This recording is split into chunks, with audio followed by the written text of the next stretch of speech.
Welcome to CMP371. My name is Nathaniel Osgood. I'm going to be your faculty member instructor for the course. This course will be a memorable one. Memorable in a favorable way, or, depending on decisions made in your group, potentially memorable in an unfavorable way. I've been teaching this course now for about 11, 12 years.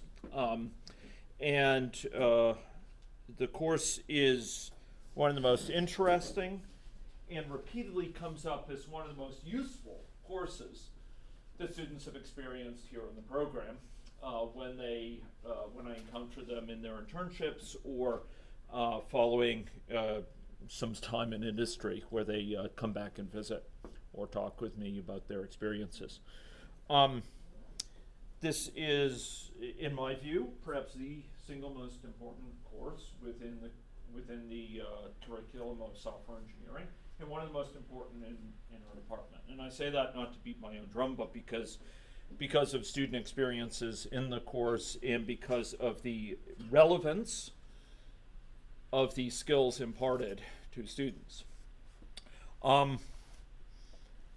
This course is one that is going to be very different from most that you've encountered within the course of your career, and therefore I'd like to spend some time talking about its particular features and discussing some of what's expected from you in detail. And in order to do that, I'm going to divide my time between, on the one hand, a set of slides, which I'll be providing to you, which provide understanding of the expectations and a little bit of discussion of the content, and the syllabus. Now, this syllabus is available right now on the Moodle site for the course, and I would invite those of you who have computers with you, you're welcome to go and browse and obtain the syllabus, because there are some key features of it that I really want to emphasize. And it's no exaggeration to say that really understanding these features, understanding what's being asked of you, will be critical for the success of your project. Okay? This is a course where the decisions you make, decisions made by your teammates on the course, will literally make the difference between a great experience, an exhilarating experience, and an experience where you've also learned many, many lessons, but in a difficult way, and which will have many painful sides as well as the opportunities to learn. I'm going to go through some of the syllabus together with you to cover some of the key points that I really want you to sink in. This is not a document that you can merely glance at and put aside. I want you to study the syllabus in terms of the expectations, particularly in this project session of it. Okay. First, let's dive in a little bit to the slides associated with the course here, and I am going to. Hey, come on, my virtual box is acting up here. Okay, here we go. So I'm going to go through these rather quickly. We are going to have the first of several project pitches today from an external stakeholder. Those pitches will be continuing through the next several lectures to allow you to get a sense of possible project possibilities that you may wish to undertake in this class, and that's going to be the final part of the class. So this course is fundamentally about software project management. Software project management is basically about coordinating human and material resources, testing resources associated with limitations in time and limitations in terms of budget through the life of a project so that it can deliver value as shaped by scope of the project, what it includes, the cost of the project, the time it takes to develop, and the quality of the project. Quality being a big determiner of value when it comes to software. okay? So the objective of this course is a broad one. In contrast to 470, where some of you saw me up here this morning, which focuses more on sort of technical skills, 371 is strongly and unapologetically a course which focuses its efforts on the full set of skills needed to successfully deliver a project to real-world stakeholders. And this includes, yes, technical skills, absolutely. These will be things that I will really emphasize and be particular about. But beyond that, communication skills, skills in decision-making. And I don't just mean here executive decision-making, but prudent decision-making and isolating yourself from possible sources of risk, for example. Having one person shadow another in case people get sick on the project, spreading knowledge around with peer reviews, putting in place contingency plans on what if certain technologies don't work out. Problem-solving skills, there'll be a lot of problem-solving that goes on in the 5 deliverables that are expected from you in this course. Interpersonal skills, this is key. And a lot of projects succeed or encounter difficulties because of interpersonal skill issues. And this is a course where those are front and center because you're going to be working on teams that are 10 or more people in size. And a lot of the success of that project is not just a matter about who knows what technical bits of knowledge. It's not just a matter about who can play the code cowboy. Code cowboys in this course tend to be quite detrimental to success. Rather, a lot of it is about coordination.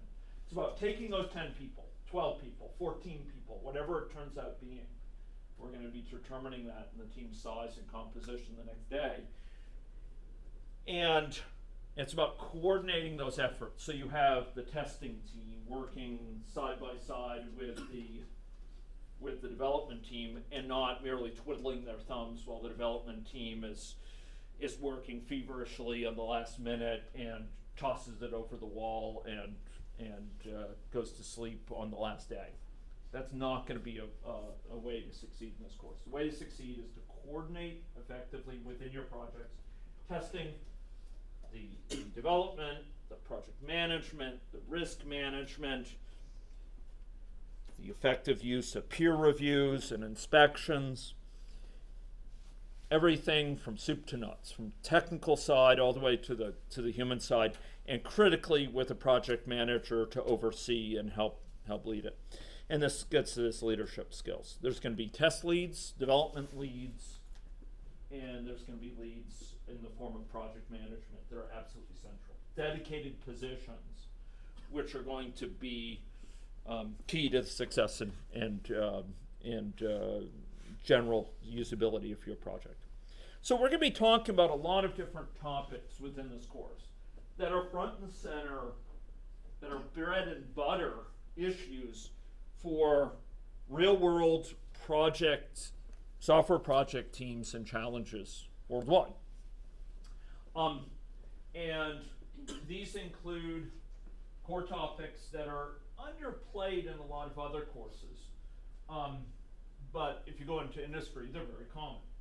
Rigorous testing practices, for example. Peer reviews in the form of both formal peer reviews like formal inspections, as well as more informal ones, peer desk checks and pair programming, etc. We're going to be talking some about requirement solicitation. In your projects, you're going to be dealing with real-world stakeholders. These are not projects you dream up. These are not projects I give to you. These are projects where you're going to be teaming with people who need work done in the world. You're going to see the first pitch today. And a lot of the challenge for you is going to be trying to understand what they need and what the right balance is between what's feasible and what will deliver value in a minimally risky way for them. So requirements elicitation, trying to draw out what it is that will be useful for them in a context where they can't fully envision what's possible. You can't fully envision what's needed, and you've got to come to a common ground. This is going to be very important. Team building, handling difficult people. It's rare I go a semester with this course where this isn't a significant issue. And we're going to talk about mechanisms for dealing with it.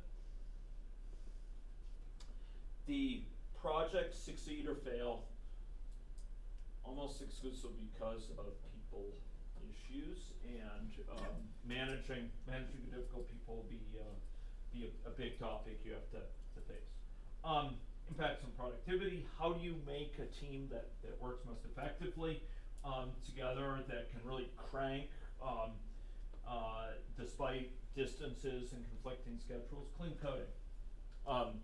How do you put in place software implementations that are robust, that are easy to understand, that it can evolve easily? Monitoring your project for progress, use of mini milestones, etc.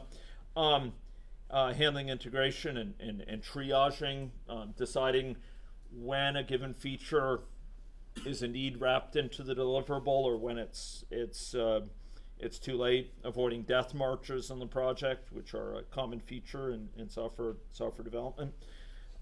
Human factors and human capital within your projects, and some on the negotiation front. So why should you care about this course? Some of you may be really interested in the technical nitty-gritty. Why should you care about this course? Well, almost all of you are going to work in projects. It's rare these days. The myth of the garage inventor who goes into a garage or into a closet or whatever it is and develops a world-changing invention in software is a myth that if it had a time, its time has passed. Now, success in the commercial arena, success in the arena of other types of contributions are success that are measured in success of whole projects, which involve multiple people. Maybe it's an open source project. Maybe it's a project that involves coordination of a large group, each working on different pieces. So today's projects, if you go out into the commercial world, you'll almost inevitably be working in a team context. You may help manage projects. A lot of the people that started with me, hacking compilers 30 years ago, are managing large software teams. I would venture that a large fraction of the class will go on and actually come to a level of managing teams, either as a development lead or test lead, or as a project manager, or indeed a whole program of software work. You're going to sell software systems to people who work in projects, and you may found your own companies. I'm a serial entrepreneur myself.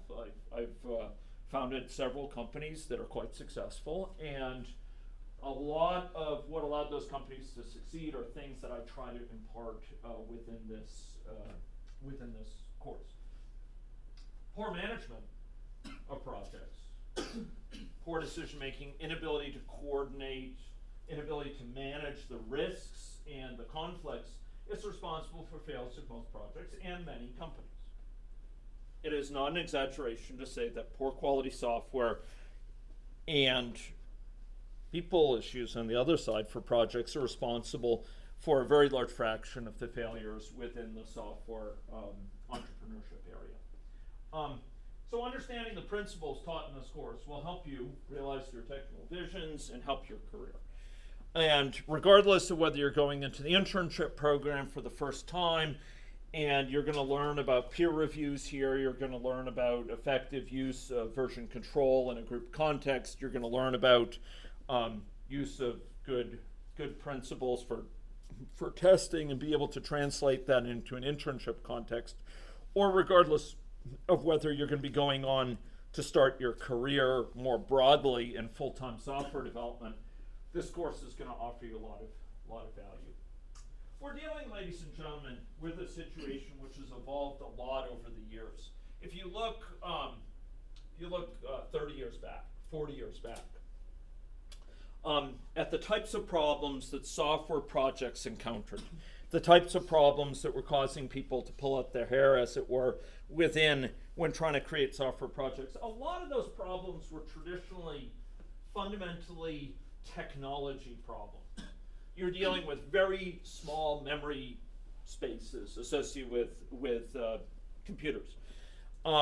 You were dealing with very, very limited processing speeds, very limited network connectivity, and you had to do a huge amount of work to sort of build systems up from the groundwork. And if you look back, there's some amazing things that were done within the limitations of what was possible at that time. But over time, those constraints have lessened. We put into place increasingly in industry and in open source context large amounts of functionality made possible by higher level frameworks, whether it's the Google Real-Time API and Drive API, whether it's things like AngularJS and Node.js, whether it's things like the Android Software Development Kit or Research Kit for Apple. We increasingly build atop systems that take care of a lot of the gory details. And you go with tools like Spark, which can just massively allow you to create massive analysis infrastructures using real economy of specification. We're dealing with a situation where a lot of these problems, these ones that are sort of in hollows here, that are amenable to formal problems, have been addressed at some level. And increasingly, what the barrier is, complexity of the systems that we build, trying to get our head around them and trying to get all the parts to work together effectively, not creating those parts in the first place. So that's one issue, messiness, the complexity. The second issue is problems in the human theater, coordinating the human sphere to most effectively deliver. And so software projects these days, compared to software projects 20 years ago, 40 years ago, they're dominated by messy issues. Messy from a human perspective, messy from a technical perspective, in the sense that they're associated with complex. So we're going to come back to this the syllabus handout in just a minute, but I want to highlight some other things. So you're here at the lecture, and that is tutorials are going to be once per week on Tuesdays. Now, the tutorials for this class are probably going to be quite different from tutorials for any other class that you're in. Tutorials for this class, I will be joining you for many of them. That's my commitment to you, because we will be using those tutorials for two things, which I will be joining them sometimes. So, number one, project presentations. We're going to be using tutorial times for most of the project presentations in this class.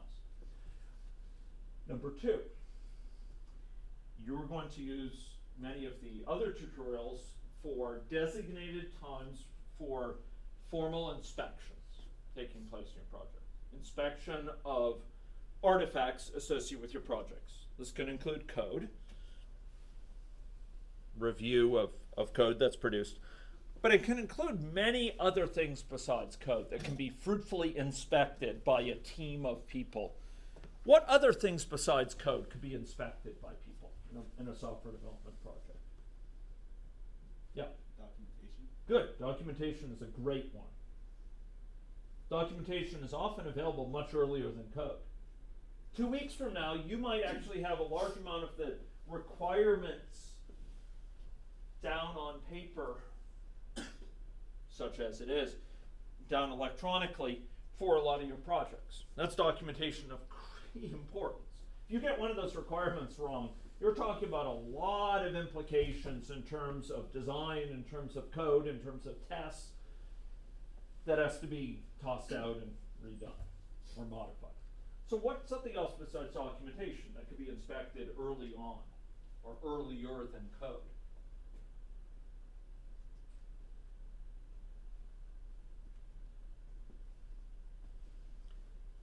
Is that all there is in the world? The poetry of code and the prose of documentation? Surely not.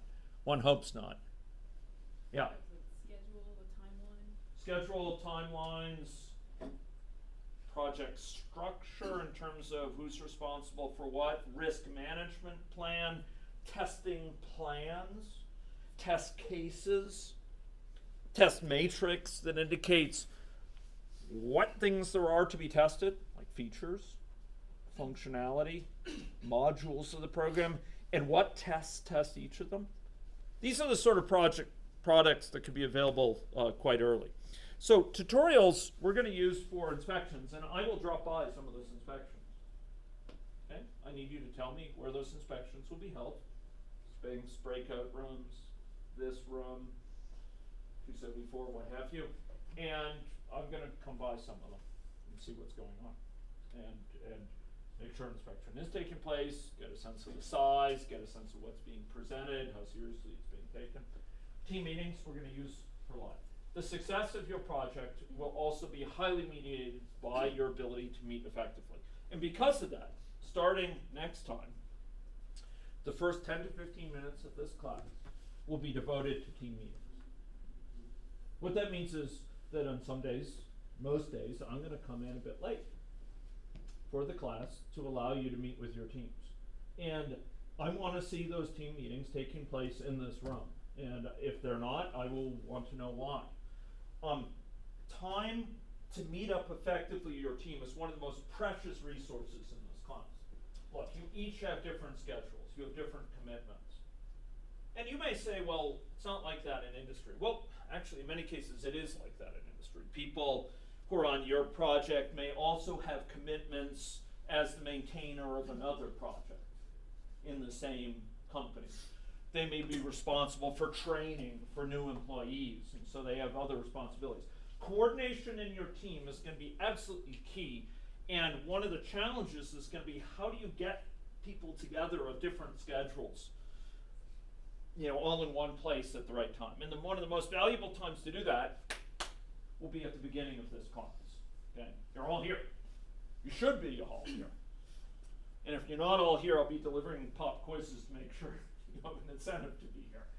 But team meetings will be a key differentiator for success or failure. And I want to see the team meeting together. What I don't like to see is, people sitting, playing with their phone or what have you, while a few people on their team are talking. There should be a chance to get in sync what's done, what needs to be done, how am I going to work to pass this off to you, or what interfaces do we have to put in place between ourselves for success. I mentioned the presentations, and on occasion I may provide a tutorial on particular topics. If some of you decide to work in particular sub-areas, projects which require particular needs, I may give a tutorial on software development issues specific to that. I will have office hours. I try to give them after class, and if possible, I'll try to give it twice a week. But at the least, I'll be doing it Thursday after class. Okay. So I'm going to skip forward over that because our time is a little bit constrained because of the guest lecture. So, like many of our classes, there's no book that single-handedly covers uniformly the material that I cover. But there are a couple books that here, as in other classes, that capture some elements of it. This book by McConnell, Software Project Survival Guide, is pretty good, I think.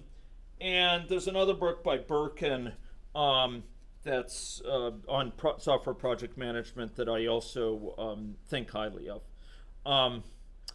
Peopleware is a thoughtful book about a lot of aspects of software development. The first of these provides more concrete suggestions for success in your projects. This one is a little bit more broad picture, philosophical, and overall sort of guidance. Okay. Participation in the class will be key. Normally I come out of this class pretty much knowing people by name. Typically there's a few people, at least that I don't fully know, but I know a lot of the key people coming out of this class because you're presenting to me so much. 5 deliverables, ladies and gentlemen. 5 incremental deliverables. Each of them, I'd like to see a working product that's been tested, has some functionality in it, okay? Naturally, the first ones are going to have an impoverished subset of the final functionality. That's fine. Just have something. So maybe it's a spike prototype to show how this would work or what have you. I'm going to solicit insights from the class back and forth. And I'm going to try to ask for people's names. I'm terrible about this. I forget to ask for people's names. But I want to know people's names so that I can have a sense who's contributing here. The course website is on Moodle, and I'm going to try to provide my lecture slides as well as videos within 1 to 2 days after lecture. And I'm going to try to make these videos. I had a loss this morning. For those in 470, the lecture this morning was alas lost. And that will occasionally happen, but we'll try to post these. This is the rubric. I want to draw your attention to a couple features of this. Okay. So the first feature is that we have a very large amount of the course that's associated with the term project. That's divided up in 5 incremental deliverables.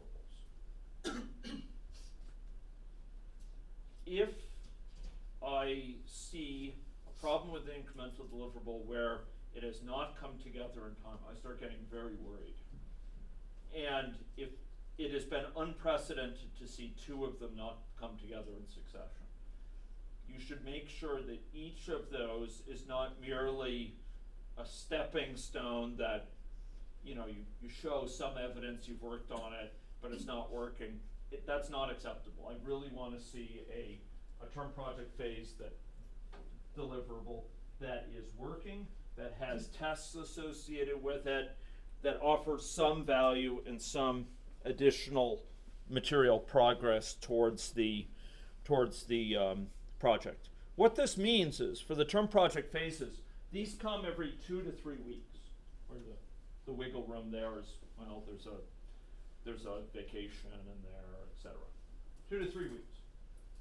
That might not be compatible with some of your needs. Some of you may be taking very heavy loads, 6 computer science courses. This is not the course for you. Come back when it's a better time for you. This will occupy a lot of your time, and it will be relentless. It will be every 2 or so weeks you're going to be coming in and you're going to have to pull this thing together. It's not going to be brutal. I don't get a lot of people saying that this course, destroyed their life. I've never heard that. But it is relentless in the sense of just being a constant issue. You cannot go to sleep and expect, okay, it'll be another month before the next one. That isn't how it works. It's ongoing. For each of these, I am spending hours and hours marking them personally. I'm going through them, and I will ask representatives of each team to come meet with me to discuss those, to clarify what I see. I'm going to be going through your code. I'm going to be going through your test plans, and I want clarification on certain issues so that I make sure that I give a mark that's appropriate. If there seems to be an indication you did something, but I don't see it in the deliverable, I want to have someone to talk to so I know where that is, so you can share it with me in Google Drive or whatever, okay? This is all hands on deck, and I'm on deck with you. So there's a lot of work here from you and from me beyond what you'll see in a typical CS class. If that's not for you, right? I would suggest you go to another class. Pop quizzes will be used. Ladies and gentlemen, every semester it happens. It's happened less over time. It used to be a big problem for this class. People are assigned to teams, and then some of them don't show up. Some of them don't come to class. Not most of a team, maybe a quarter of a team cycle. This used to happen quite a lot. One year, we had a guy called the man with the black jacket. Actually, it was more than 1 year. It was 3 years in a row. The man with the black jacket would come. And he'd come for the first, 6 to 10 lectures. And he'd be part of a team, and he'd be there in class, and then he'd never show up for team activities. The man with the black jacket kept on coming back, because every time he would fail the course. and fail again. He wouldn't even show up for the final exam. My God, I mean, crazy stuff. But this is not a trivial issue. Let me talk with you about it, because last year we had some significant discussion with one guy who got really up in arms about freeloaders on his project. Freeloaders are a problem, okay? Freeloaders are going to exist in your project. I have pop quizzes that are going to motivate those people to come to class. Let's be very clear. If you freeload in this class, chances are excellent you will fail the course. Just don't even bother trying. If you're not going to make the effort, don't bother trying. But if you're going to make the effort and you lapse sometimes, it just gets overwhelming in other classes, and there's a few weeks where you can't pull your own weight. I would ask you, and I would ask your teammates, please, for the success of your project, as much as for human considerations, provide a way for those people who do lapse to come back and join the team again. Do not make the mistake that was made by one prominent team member last year of treating people who don't show up for a couple times as subsequently untouchables, they're not worth to even speak to, and they've sinned and fallen off the path, and therefore they must be excommunicated. That's not a helpful thing for your project. Even if someone has, for one or two deliverables, not been pulling the weight, but they want to come back, you can give them work for ad hoc testing. You can give them work for helping out with some of the documentation. You can give them work for coming up with some test cases, and they can be a fruitful member of your team. You are squandering human potential. You are squandering a real opportunity for learning, but also a real opportunity for success if you push that person out of the project permanently, okay? I will have a mechanism this term whereby the project manager can warn people using yellow card, red card mechanism that they are at risk, and that will have a very material impact on my knowledge of their participation and their mark.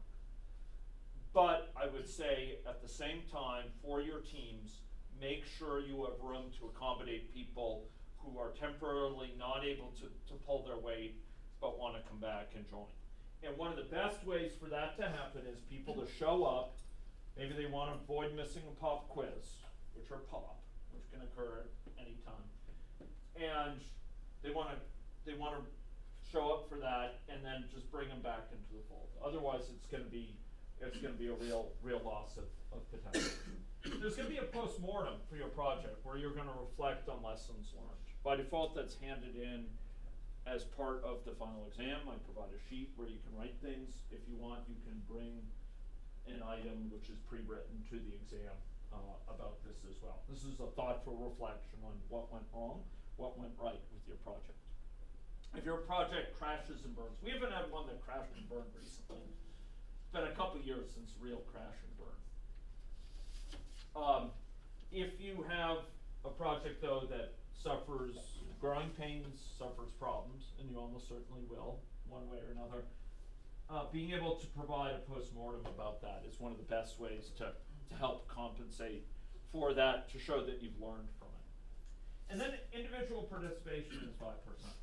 There is, of necessity, based on U of S requirements, a final exam, which is 30% of the mark. And if you take the pop quizzes, you will have a pretty good understanding of what will be on that final exam. Okay, pretty good sense of the types of things. Okay, late projects are subject to stiff penalties. I spend a huge amount of time personally reviewing these projects, and they are decremented in value for each successive day, very, very stiff level. They're not acceptable in this class. We need the projects turned in, and what that means is we adhere to something called time boxing. What that means is instead of saying we need a few more days to finish these features, what you do is you hand it in time with fewer features. Okay?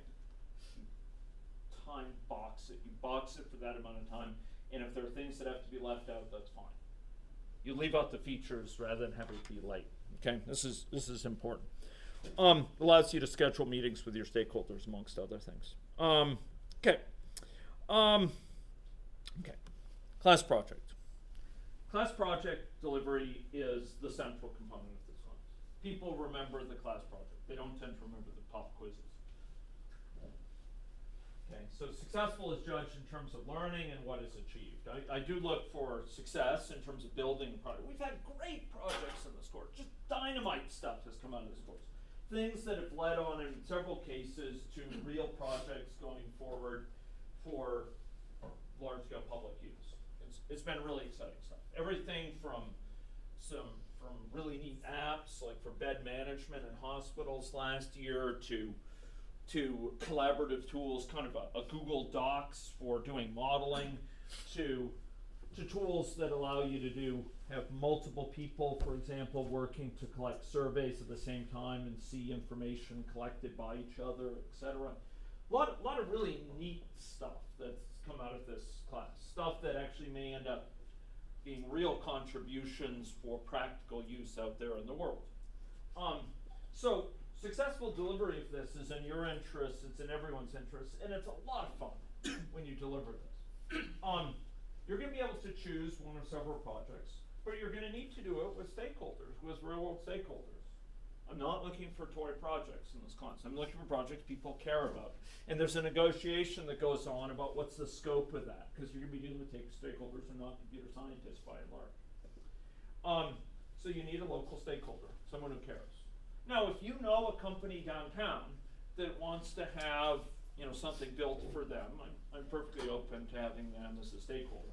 But we're going to have a set of stakeholders who provide, over the course of the next week, project ideas. And by the end of next week, I would like to see every team select a project that they agree to, and you'll have a clear stakeholder as to whom you're accountable for that project. Okay? This has been going on for many years, and it's a very successful model, and it's led to a lot of very happy stakeholders. So, myself, the tech staff, teaching assistant Alan McLean, will work to make sure that you have access to required resources. Now, I want to emphasize again, your success in this class as a team will be fundamentally under your control.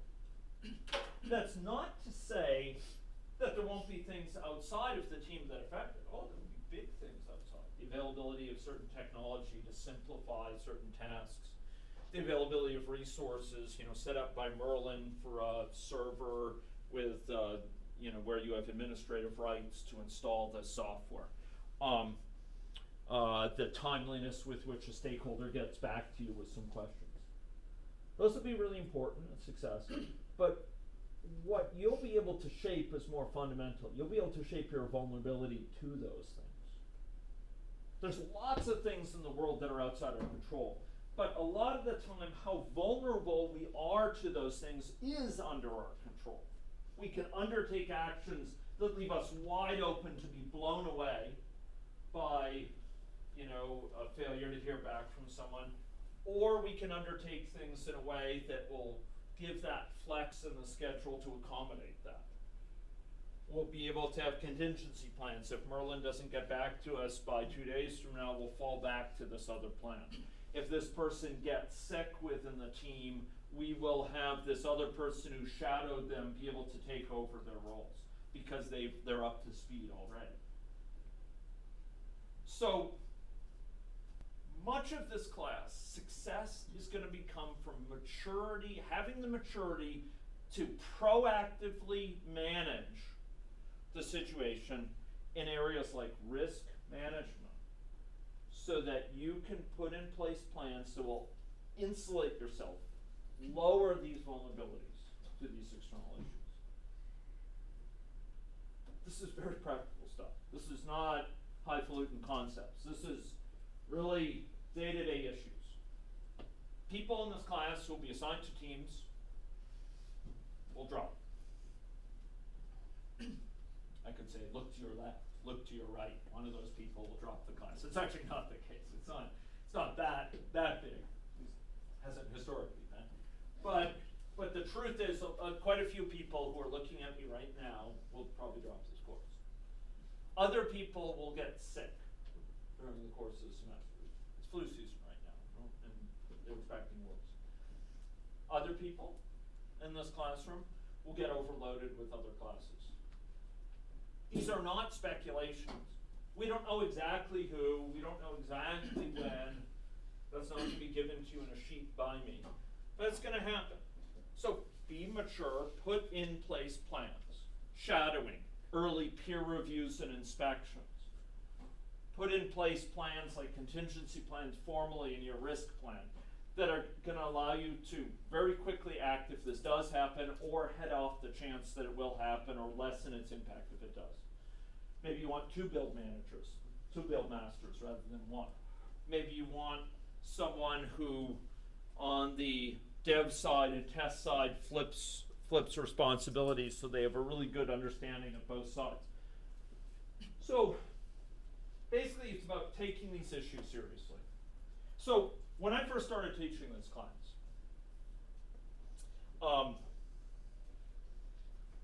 we did not have prescribed responsibilities like I'll show you in just a minute. I allowed students to, I figured, well, students are mature. They can decide whether they want to undertake an agile process with multiple deliverables or whether they want to just do classic waterfall model.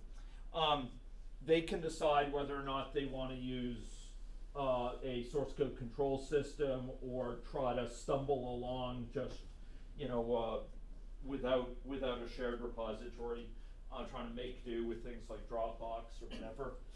And suffice it to say that back in those days, project success was very poor. Projects would crash and burn. It was certainly interesting from an intellectual standpoint, but it was very difficult from a human standpoint. It was difficult for me to see, it was even more difficult for them to experience. The more I found that I actually required industry best practices. I emphasize industry best practices. This is not me inventing fancy things for my amusement. This is things you will see very widespread in industry. The greatest success rate went up. So there's a set of things that are required for you. And this is about taking your issue seriously. Do not try to put pro forma implementations of these in place and think you're going to get by. You're going to be fooling yourself. You're going to be cheating yourself, and you're going to inherit the consequences. I'm putting these guidelines in place because they will save you a lot of trouble. Okay, so project structure practices can differ hugely across projects.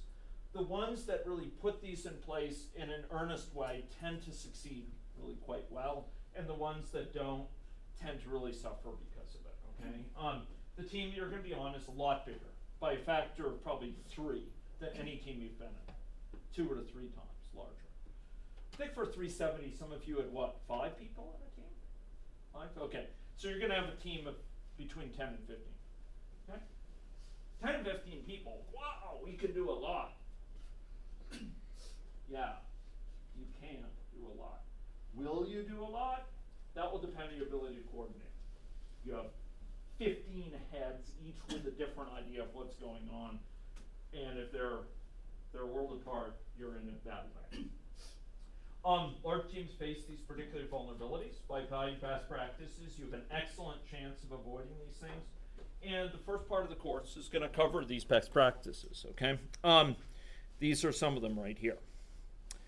Creating focused prototypes, spike prototypes, peer reviews, accountable positions. By end of next week, I want to know who's the project manager for every one of these teams. Never has a team succeeded without a clear, delineated project manager. I want clear team lead for dev team and for testing team. Never has a team succeeded without some dedicated testers. There needs to be in place continuous integration mechanism, use of Git as a version control mechanism across the team. Not for your own personal use only, but for team use. Continuous integration, so when you check things in, it compiles the project. Make sure there's no bugs. There should be a smoke test. that tests out its basic functionality, make sure you haven't broken it. Because if you've broken it, you don't want other people to get your latest releases because it will break them too. Prevent them from doing testing. So you want to immediately roll back. Regular status updates. You're going to be doing some amount of time estimation associated with your project, and risk estimation, risk-driven testing, and proactive risk management. These are some of the most key ones. But I want to walk through these at a more detailed level by going to a document which I have provided to you in the form of a syllabus.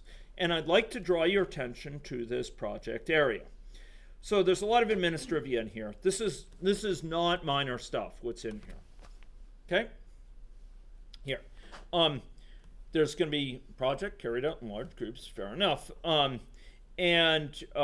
Here we are going to be emphasizing incremental delivery of at least 5 times in the course of this semester. You may internally want to have internal releases that are more common. What this means is, 2 to 3 weeks between deliverables, as I said. Now, I heard something that was new to me, but I want to check it by you. How many people in here have taken 370? How many people took 370 within the past year? Okay. I heard it said that agile processes are not well covered in 370 now. Is that right? To what degree? How many people feel they have a pretty good understanding of agile software development and/or extreme programming? Okay.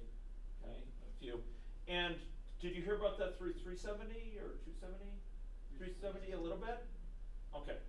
This is going to be central to this course, and I'm thinking based on the hands that I might want to do some refreshers, or at least some understanding of what's required. If you go out in industry, if you go to Point 2, or you go to Vendasta, you go to Noodle Cake, or you go to Skip the Dishes, or what have you here around town, you will find agile software development processes to be the typical processes around. Whether it's Kanban or Crystal or Scrum or extreme programming, you will find adherence to agile processes to be the most common form of software development. So please think about this, okay? Take it seriously. This is going to be what's expected of you, and there are best practices that have come up in an agile context that you will want to pay particular attention to. Okay, so what I want to see is for each incremental deliverable, fully documented, rigorously tested, and critically reviewed part of the system. Now, I want to emphasize something.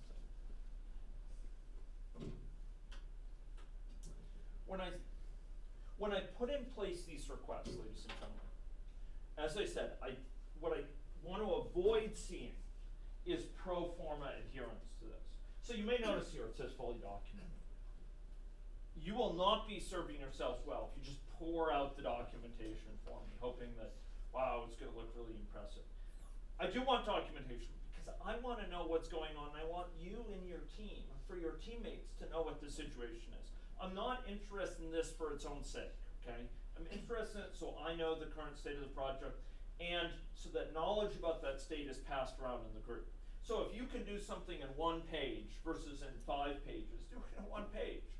I don't want to see a huge document. It takes a lot of my time to review these things, and I'm looking for functional documentation, things that spread knowledge around, that communicate in an effective way what's been accomplished, okay? Rigorous, notice I say tested. As I'll come back to, test-driven development is required for this course. Let me repeat that. Test-driven development is required. What I mean is, when you put in place code, before that code is written, I want to see specifications. There should be specifications in place and some tests written against those specifications, or at least tests, sort of cases that are spelled out, so that when someone goes to implement it, they have some ideas of how it's to be used, okay? Test-driven development is a best practice that a lot of firms have adopted, and there should be some testing in place. That's not the only testing. There's unit testing at that level, done by developers, and then there's testing done by the testers, which is system testing, or integration testing. It's done bigger portions of it, like putting the whole system through its paces. The latter, that's done by testers. The former, that's done by developers. I don't want to see code that's given to me without tests associated with it. That would be a sign that this is not being adhered to. Okay, rigorous testing here, and it should be, these artifacts should be reviewed on an ongoing basis. Some formal peer reviews in the form of inspections, others informally passed in front of people. I'd like to see documentation of that. Who did what review of what? Okay, and I'd like to see the outcomes of the formal inspections, those that I don't drop, well, including those that I drop by. Okay, so documentation here. Documentation requirements. I want to hear what the stakeholder wants, some way of capturing that. Again, functional. I'm not looking for documentation for its own sake. I'm looking to capture the essentials of what they want for your own understanding. Because if you don't communicate in your teams, they'll be going often in different directions. It will not be useful. People will reinvent the same parts because no one's clear about who's doing what. Simple prototypes of the UI. I'd like to see paper prototypes or sketches of what it might look like ahead of time. I think that's great. I would like you, I require you, every incremental deliverable, you should make a serious effort to meet with your stakeholder. Now, if you tell me the stakeholder is not available, and here's the email to that effect, fair enough.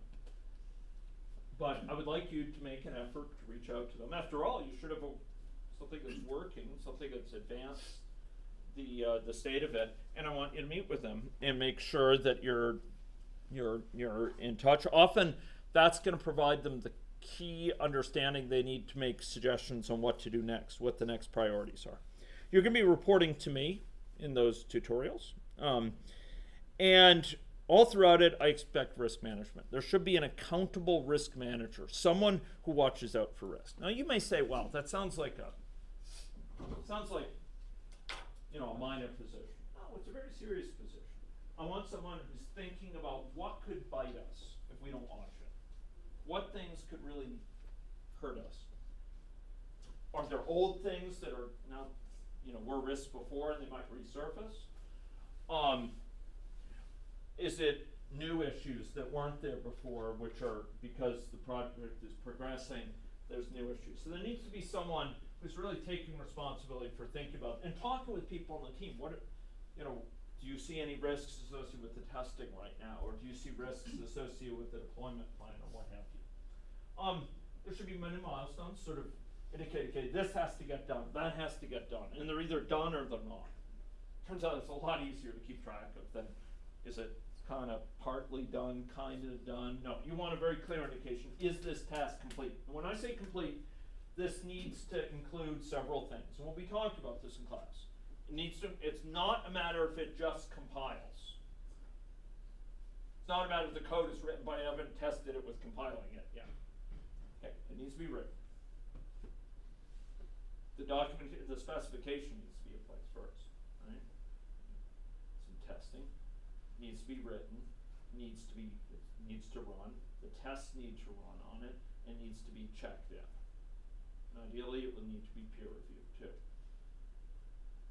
So when we say complete, it shouldn't be one of these wishy-washy things. Well, kind of done where the code's been written, but it's never been tested, and there's no specifications for it. No, it should be done with those set of things, or it's viewed as not done yet, and has no check next to it.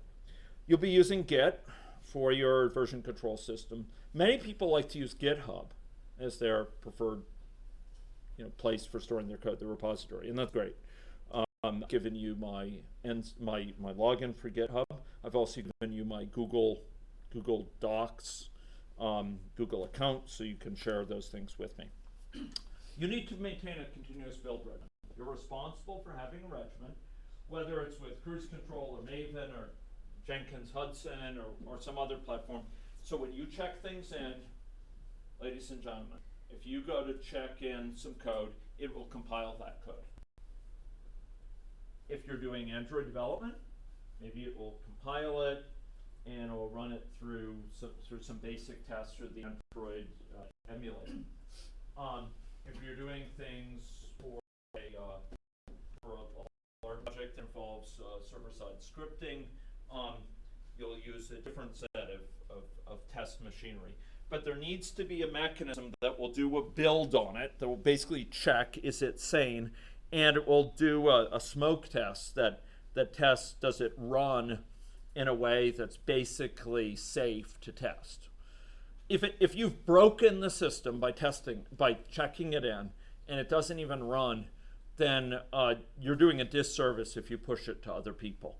You want to make sure it's basically hangs together with the rest of the code before you recommend that other people pull it from the system.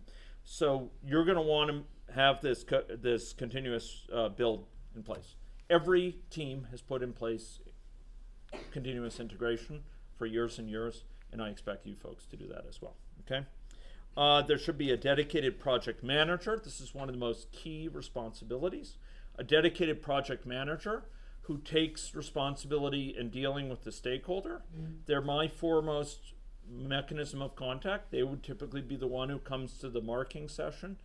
And this project manager should be the one who takes ownership over making sure that deliverables come together in a timely fashion, okay?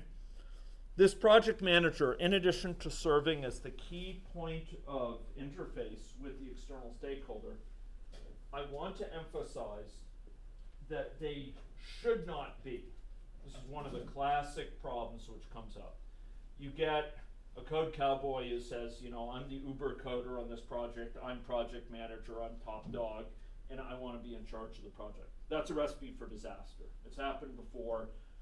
When that person gets sick or goes away to the programming contest or whatever, everything falls apart. The knowledge is only in their head, it's not spread to anyone else, and the project is just a disaster. So the project manager needs to be someone with people skills, some technical confidence for sure, to be able to assess reliability of what people are telling them, but fundamentally they need to be someone who's comfortable in the human sphere of things, the human theater of the project. And this project manager is not contributing in a substantive way as a developer. They should not say, well, I'll be part-time project manager, but really I'm the Uber coder. Again, that way lies madness, as King Lear, as it was written in King Lear. So ladies and gentlemen, there needs to be a project manager, and this project manager is going to be probably the single most important position in the project, because it's about coordination and facilitation. It's not about dictating to each person, or, you do exactly these 3 functions by tomorrow, or I'll give you a red card. That's not an acceptable that's not an effective mode of operation. The project manager their job is facilitation, coordination, just like project managers in industry who are really good. I've had the privilege during my time in industry to work with some great ones. People who had functioned at the executive level in very large firms, and they were all about facilitating and coordinating if they were good. So the project manager should be someone with quite a bit of time to devote to the project, quite a bit of willingness to go around and talk with people on the project. So think about that. Who would be your project manager? Get to know each other and try to pick someone who's not the Uber coder, who doesn't aspire to be the primary contributor, but is interested in helping the project succeed in a way that is, where there's no equal elsewhere in the project. You should use some sort of documentation. I say project wiki here. That's actually not a strict requirement, but it's a suggestion of something you might put in place. GitHub has its own documentation, sort of variant of that, which is fine. There should be a defect database. I'm not particular if you use Redmine, Track, Jira, Fossil, Google Code, what have you, but there should be some way of tracking defects, so that if a stakeholder meeting brings up an issue, there's this feature missing from your project, that can be recorded. If someone finds a bug within your team, that is recorded, okay? So there needs to be a defect database maintained. A logging framework, I want to see logging in your code at different levels. You can turn on logging at a more detailed level, turn it off through a configuration file. Log4j, Log4js, Java Logger, these are all good tools. Style checking system like CheckStyle. These are things to check over the style associated with your the code. Critically, there need to be peer desk checks and inspections. Now, the first stakeholders here, and I want to invite Donna up here in just a minute, but I want to finish a few other key things. I'm not going to be able to go through this in quite as much detail, but the first thing is that I still want to emphasize is there needs to be a real investment in testing. My own observation is that prior to this class, traditionally, there's been a neglect of testing in previous software engineering classes. Now, I did hear for 370, I think, that there was a fair bit of testing that went on last term. Is that correct? Did you have to put in place tests? We have to write a test plan and stuff like that. Test plan, did they have to be implemented? Yeah. They did. Should have been. Okay, so, well spoken. Assertions, use of assertions, yeah, okay. So this class will build on that, but much more so. I want to see, again, the unit test, and I want to see the system test. By system test, I mean putting the whole system through its paces. You're going to drive that system, all the different pieces of it. Not merely each method in isolation, not merely this class and testing that. That's good. But you're going to be putting the system as a whole through its paces. And we're going to talk about system testing techniques, but fundamentally you're going to be driving the system through as if a user is using it. They go through a set of use cases. They open up this document, they make this change, they save it, they request this information from it, what have you. So there needs to be test-driven development used with specifications and tests to help at a unit test level. And I go through quite some detail here about what I'm looking for in terms of specifications. We're going to be covering a little bit in class. Those in 470 will see it more. There's going to be use of assertions. I want to see your code littered with assertions. These are things that test your assumptions at any given point in the code. They're testing kind of what you assume to be correct. And there needs to be planning and documentation of test. You'll be making use of a thing called a test matrix that I'll be introducing, and you need to invest in testability. How to design, how to build your program so that it's testable, so that it can be easily tested. And one of the ways of doing that is dividing up to small functions, each of which is responsible for just a little bit of functionality with a clear specification. That's one of the best ways to do it. Another way is to provide a scripting interface. Another way is to provide hooks that can be called through certain testing code or test harnesses, etc. I would strongly suggest having a buddy testing thing where each tester is paired with a developer, one or more developers for your project. And this is a key thing. I want to see ongoing delivery of code to testers, not the last night, not a few hours before it's due. You toss it over to them and hope that they can make something of it. I do want to see testing delivered on an ongoing basis to that testers, because otherwise the testers are not going to be offering nearly as much value to the project. So there needs to be this rigorous testing in place. I'll be testing it. And before that, it behooves you to test it. Okay? For the end, there should be some estimate of the undiagnosed defects, and there needs to be a test team associated with it. You should make use of bug parties, something we'll be talking about, to discover bugs, and mocking. Did you talk about mocking in 370? Mocking frameworks? Good. Notion of stubs or fakes.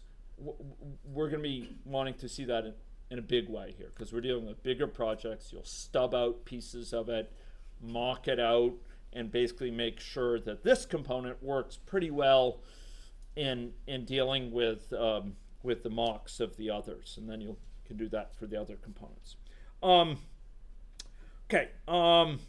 There should be some thought at the end, planning for deployment and maintenance of the software, and there will be a 3-strike system this term, whereby you can use escalating levels of warning to people in your project. Once people reach the red level, I will be meeting with that individual if they wish to pass the course. Yeah. What's the bug party? The bug party is basically an activity where the members of the team get together, typically in at least one team. Often you do it for reasons we'll talk about in defect estimation in 2 teams simultaneously.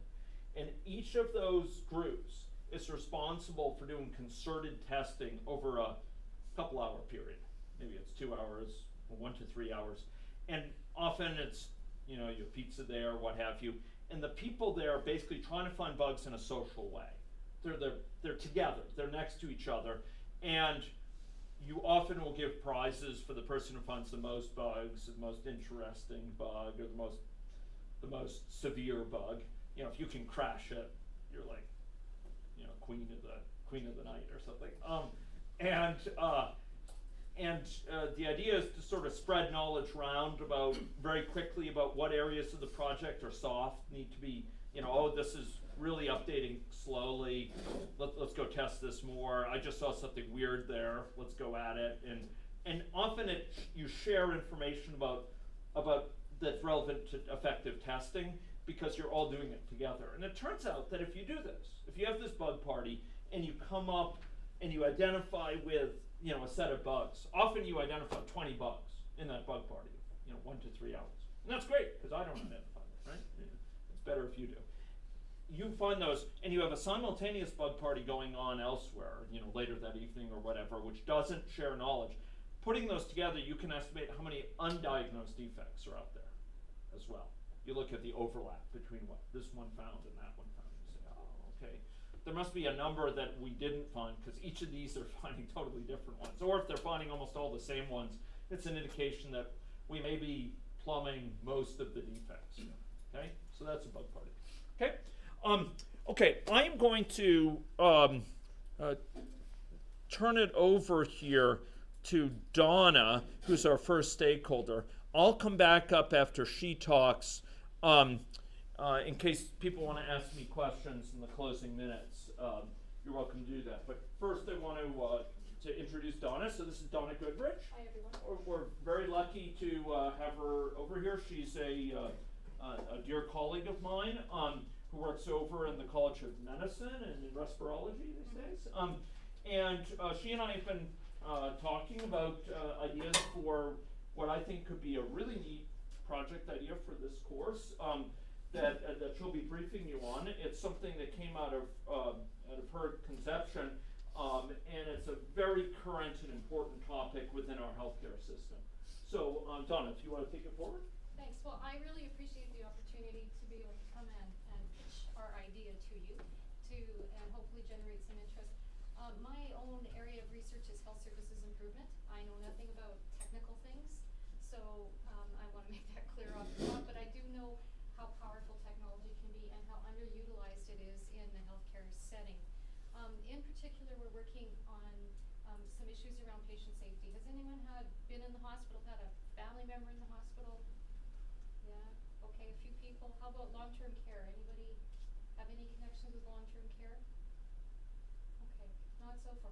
In Saskatchewan, long-term care facilities exist basically when people require such complex care they can't maintain themselves in the community. They need some support, usually nursing support. They're not acutely ill, they don't belong in a hospital, but they can't manage at home. They need some extra support. And as you may have heard on the news over the last couple of years, long-term care facilities have been in the news because there's been some really unfortunate incidents, a lot of safety things. And you know, when you think about this, what kinds of things do you think might occur? What might be safety issues in a long-term care facility? Any ideas? Some of you might know by the name nursing home. A nursing home, yeah. So things like falls, infections, you know, you've got a whole bunch of people together. These places are usually pretty old, and one of the big challenges is that there's not a lot of staffing. So if you as a family member are coming into a facility, or you're a resident in a facility and you want to report a safety concern, let's say you want to report, you know, the fact that you're you know, you've got maybe not something that acute. There's a piece of equipment like your lift. the lift that they actually get you out of bed with isn't functioning, it could drop you on the floor, you could die, or your family member could die. That's the kind of safety concern potentially that needs to be reported right away. And part of the challenge is because there are so few people that actually are working in long-term care, because that's just how the government supports it. There's not a lot of ways for people to communicate. And what we want to do is engage patients, residents, actually in this case in long-term care, and their family members, give them a way to report these safety concerns. And they could be just about anything. You know, they could be hand washing issues, they could be anything. So what we're looking to you in the hopes that you might help us out with is to create an app that we can, especially for family members, they can use on their smartphone. And when they see an issue, they want to report an issue to the administrators in a really timely way, they can put the information on this app, maybe take a picture, maybe for people that can't, you know, that don't have mobility in their hands, maybe they can actually record their concern, and it goes directly to the administrator, and then the administrator deals with it in the usual way, but lets the person know that yes, it's been received. And you know, part of the challenge we heard the other day when we went for a site visit to Stansbury Lodge out on Taylor, is that when people can't report, when they have no one to report to, of course they want their concern addressed, and they go right up to the Ministry of Health. So what's his name, Jim Ryder now is the Minister of Health. So they take their concern to him instead of actually having it addressed at a place where it could help. So this is really important, and this is just the start, because if you go into say RUH, you can actually, as a patient or family member, or a visitor, you could pick up the phone and you could call and report your concern. But in long-term care, they have nothing like this. So what we wanted to do was kind of start in a smaller, more contained environment, but certainly one that has a lot of potential safety concerns. And so that's essentially my idea. I did prepare, I have some copies with more detail, but I'd like to open it up to your questions or ideas or comments about, this is really desperately needed. And as you know, the healthcare system has no money, but we're hoping that your brilliance and talent will help us out to come up with a solution for this very tricky problem. So a few features. First of all, I'll thank you, Donna, for that briefing on it. I want to emphasize that what's being passed around right now. I didn't bring enough for everybody. Yeah, it'll be posted. So I haven't had a chance to post it yet, but it'll be posted to the Moodle site today, and you'll be able to read more about it. An important feature is that we are talking about an app, but it'll be an app that when someone records an incident, there needs to be a way to answer a few questions, yeah, and to maybe take a photo, and maybe record some audio describing it. And there needs to be a way then for that information to be sent off and then received by, to be known about and processed by someone on the other end, which basically probably means a website or something like that, which an administrator could log into. Yeah. So we're talking about something which, like some past projects in this class, involves an app side, a website side that are not solitudes. There needs to be that information to go up there. And then probably some way for that administrator to say, we're working on this, or we cleaned up that broken glass, or we made sure that that pipe wouldn't leak further, or what have you. And so the person on the app could see, oh, that's been resolved. So a little bit of information. And I think one of the exciting things about this project is we're working directly with one long-term care facility in particular, and they seemed really keen to be able to work with students, so you'd have the actual opportunity to work directly. You know, I don't work in that facility, but I work closely with these people, and I know that when we met with them, they were very excited about, you know, the chance to have some student input and to have some creative ideas. So questions from people? Okay. Does the person on the other side receiving the complaints, are they allowed to talk to the people and ask them further questions about clarifications, that kind of stuff? Well, you know, that's a good question. I would think that a lot of the times that this app would be used would be off hours. So, you know, the administrators are usually there kind of 8 to 4, Monday to Friday. And they also travel between multiple sites, so they may not even be in that building. That's a good question, and and one we hadn't thought of, but that's something that I think, you know, directly communicating would be a great opportunity. I think they would really welcome that within limits. Like, you don't want somebody calling you at 2 in the morning, you know, to report a broken pipe or something. But, so I think yes, yeah, within certain constraints. Yeah. Yes? Would the administrator see anonymous information about the person, or would it be Well, like right a now user? they have a way of reporting. They have a website at this facility where people can make complaints or report things anonymously, and not one person has used it. So either way, I mean, usually they know where it's coming from, and I think that would be left to that individual about whether they wanted to report their So that'd name be or a not. choice. Yeah, it's just that, you know, for follow-up, if you don't know who it is, it's hard to follow up with them. Yeah. Yes. How important is it for this information to be archived long term? Is it like an incident is reported and then it's dealt with and we kind of forget about it, or would that need to be stored over time? So maybe That's a good question. Yes, we would want it stored. Yeah, because we want some kind of log of what's happened and the actions that were taken. Because, you know, precisely for when situations escalate and say they go to the Ministry of Health, you know, it's really nice to have something that says, well, you know, we received this issue, this is how we dealt with it, and whatever reason it's continued or something's happened that we need additional assistance from the Ministry of Health. So archiving, yes. Even for years and years down the road? Well, I don't know for years and years. I think the health region tends to have a 5-year retention of their documents. But, you know, that is actually a good question, and I think we'd have to look further into it. We also, with this project, we're working with people from the Health Quality Council, and that's also really exciting because they're putting out this safety initiative throughout the province.